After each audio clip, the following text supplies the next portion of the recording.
আমাদিকে মাদ্রাসা ছাপ মনে করছে মৌলবীদিকে। ভারতের যতগুলো মসজিদ আছে, যতগুলো ইমাম আছে, আপনি বার করুন। আমি চ্যালেঞ্জ দিয়ে যাচ্ছি, এখানে বার করেন যে 100টা মহিলাকে ধর্ষণ করে সে জেলের মধ্যে আছে। এরকম মৌলবী আপনাদের এখানে আছে কেউ? কথা বলে না, নাই। কষ্টের বিষয় একটা, বাংলাদেশের একজন আর্টিস্ট আছে, তার নাম হচ্ছে জায়েদ খান। কি খান বললাম? জায়েদ খান। এই হারামখোরের আওলাদটা 1 সপ্তাহ আগে বলেছে, 3-4 দিন আগে, যে সালা ইমামরা তো জিনাখোর, ছেলেদের সঙ্গে বলাৎকার করে মাদ্রাসায়। মৌলবীদের জন্য বলেছে। জোরে বলুন নাউজুবিল্লাহ। তুমি কি? আমি তো ওকে হিজড়ের থেকেও খারাপ মনে করি, কানে বালি পড়ে আছে। ওর মধ্যে আর একটা মেয়ের মধ্যে, হিজড়ে মেয়ের মধ্যে কোনো পার্থক্য নেই। সব থেকে বড় জিনিস, তোমার জানা নাই উলামাদের আখলাক।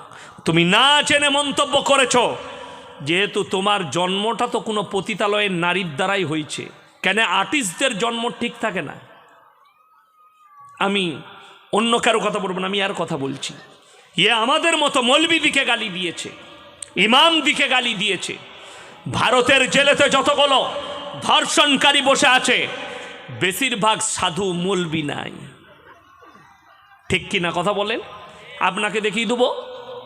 আসারাম বাবু কয়েকশো মেয়েকে ধর্ষণকারী বাবু জেলের কুঠরিতে। বাবা রাম রহিম মেয়েদিকে ধর্ষণকারী, কয়েকশো মেয়েকে ধর্ষণ করে মার্ডারও করেছে জেলের মধ্যে। রাজা রামপাল জেলের কুঠরিতে বসে আছে। আমার ভাই, আপনাদিকে অনুরোধ করি, কেউ তাকাবেন না ওইদিকে। মেলা বসালে পাপ হবে, পরিষ্কার কথা। মেলা ইসলামে হারাম। মেলা যারা বসাইছে, দোষ ওদের নাই, দোষ আপনাদের যারা মেলা বসিয়েছেন। পাপ ইসলামে এই জন্যে হারাম, নারী পুরুষ এক কাছে হলে 3য় নম্বর হাজিরি দেয়, তার নাম হচ্ছে শয়তান। শয়তান কি বলে জানেন? 5টা ছেলে 5টা মেয়ে যাচ্ছে, শয়তান বলবে দেবে, হাত চালিয়ে দে, এরকম মেরে পালিয়ে গেল। শয়তান বলবে। কোরআনে আছে, ইন্না শয়তান লিল ইনসানি আদুব্বুম মুবিন। শয়তান হচ্ছে মানুষের প্রকাশ্য দুশ্মন। আপনি তো জিনাকারীর বাজার খুলেছেন। কষ্টের বিষয় ওটাই।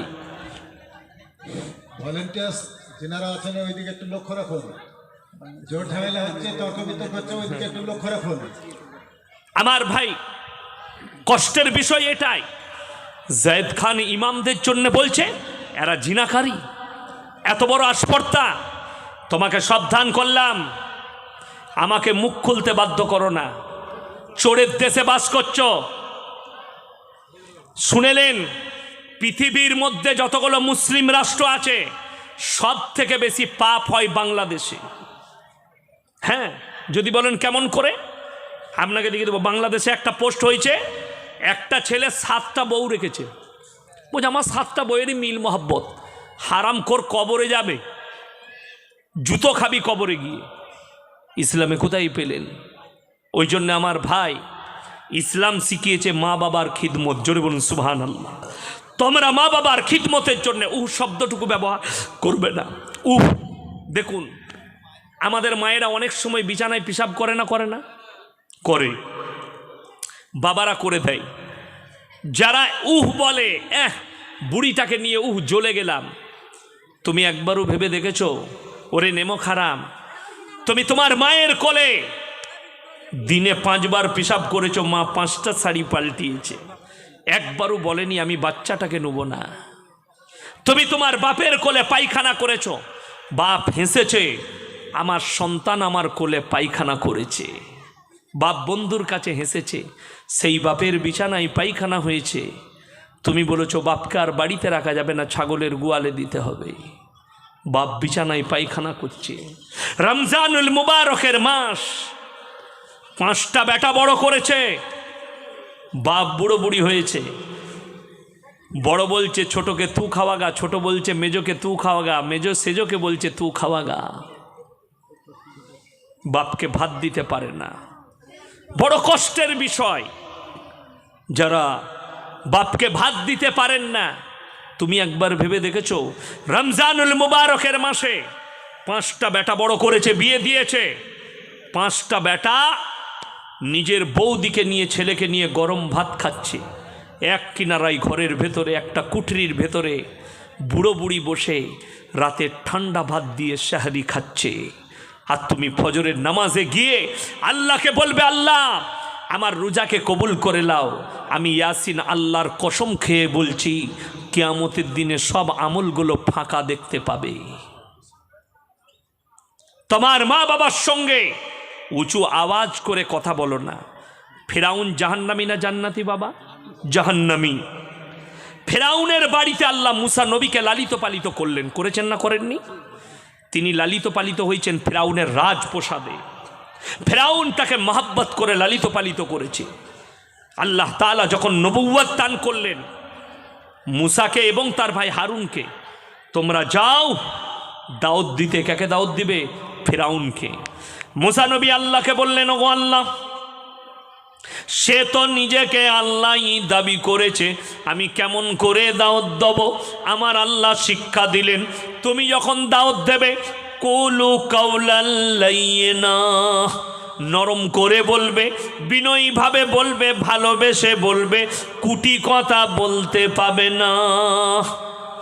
তোমাকে লালিত পালিত করেছে, তুমি তাকে কড়া ভাষায় আক্রমণ করো না, বেঈমান কাফের বলতে যেও না, তাকে নরম ভাষায় দাওয়াত দাও।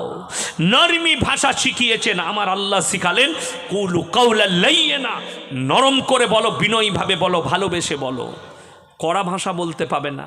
একটা বেঈমান কাফের আল্লাহ দাবি করেছে, নবীকে খালি লালিত পালিত করেছে, যার কারণে নবীকে আল্লাহ বললেন তুমি নরম করে দাওয়াত দাও, কড়া ভাষা বলো না। বিশ্বাস করুন, তোমার বাপ তোমার মা তোমাকে 9 মাস 10 দিন পেটে পেটে জন্ম দিয়েছে, তুমি কি করে কড়া ভাষা বলো? এরপর চলুন, অনেক মা বাবা বলবেন দারুণ কথা বলেছেন হুজুর, কিন্তু মা বাবারা শুনেলেন এর পরে আল্লাহর কাছে কঠিন হিসেব যেটা হবে সেটা হবে হকের।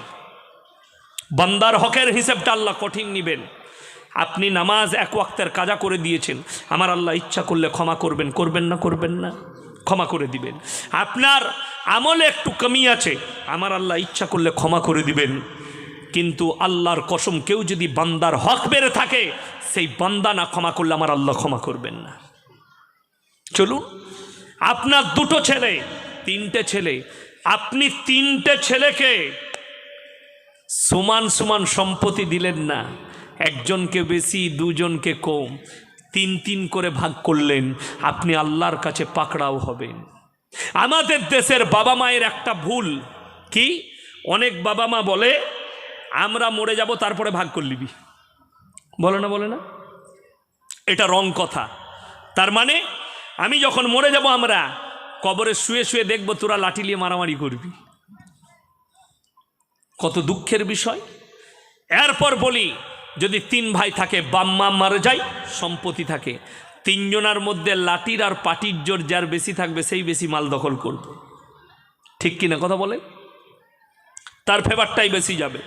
এখন তো আমাদের দেশে এমন এমন তাহাজ্জুদ গুজার বেরিয়েছে, তাহাজ্জুদের নামাজ পড়ে, মাকে বলছে বহরমপুর নিয়ে যাচ্ছি। কি করতে রে? বলে ডাক্তার দেখাতে গিয়ে মায়ের টিপ নিয়ে জায়গাগুলো নিজের নামে, এসে হজরত তাহাজ্জুদের নিয়ত বেঁধেছে। ফেরেশতারা বলছে হাতটা ছাড়, আগে মালটা ঘোর।